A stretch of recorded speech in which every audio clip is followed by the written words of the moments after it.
What's up, everybody? I hope y'all are having a great day. My name's Anthony, and today we're going to talk about blossom end rot.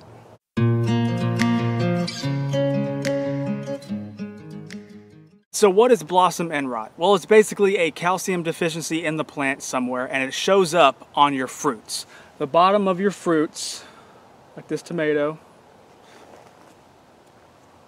will start turning colors like that. And as the fruit grows, it's going to eventually turn brown and black and look pretty nasty. Good thing is, it's not a virus or a bacteria, so it can be fixed. When it comes to calcium deficiency, that doesn't necessarily mean the soil is lacking calcium. It could also mean one major thing that a lot of people don't realize, and that is consistent watering. A lot of times with tomato plants, you're going to recognize inconsistent watering by having the fruits crack on you. You're going to get that nice open spot, like a visible crack in your tomato, and it's going to be happening during the hot times of the season, whenever it's so hot and you're not watering enough, or the plant just can't take up enough water.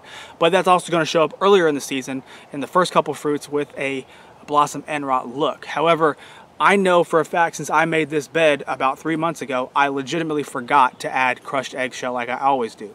So that is basically what I'm going to assume is wrong with this one. Now, the reason why I'm doing this, and I'm going to go with my thought process here of why I'm actually doing it, is to try to help y'all out. You can have an extreme amount of calcium in the soil, but if you don't have enough magnesium in the soil, that plant can't uptake calcium, okay? Not to mention, if you're not watering enough, then that plant can't bring the calcium from the roots to the fruits. So you want to make sure that you are consistently watering, and you want to make sure the plant also has calcium. So when you start seeing something like this, one of the first things that I do, what you should be doing, is getting your soil tested. It's going to take too long, I'll probably lose too many fruits. So instead of doing that, I'm going to use a process of elimination method. That way, all I'm doing is I'm going to be putting down calcium, magnesium sulfate, Epsom salt, and then watering more consistently. So the first thing I need to do is I need to get a good source of calcium. My method is I like to take eggshells, since I have hens.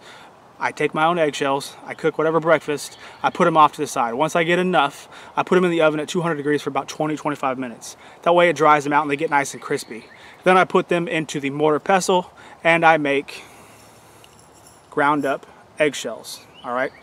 Now I usually put a handful of this stuff in a bed before I plant, but silly me, I forgot to do this one when I made it. So I'm assuming this is probably the problem with this one. So what I need to do is I need to take a little bit of these, probably a tablespoon worth, sprinkle it all over the bed. Now, just because I put this on the bed does not mean the plant is going to take it up tomorrow.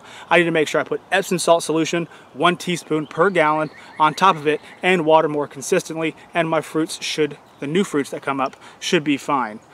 There is also a way, I've seen the people do it before and I've seen it work, is by putting warm milk, a cup or two of warm milk on the roots, not too hot and not too cold milk because you don't want to shock the roots, of warm milk on the roots to give that plant some calcium. But again, you're going to want to make sure you have enough magnesium to take the calcium from the roots to the fruits. So it's all a proper balance here.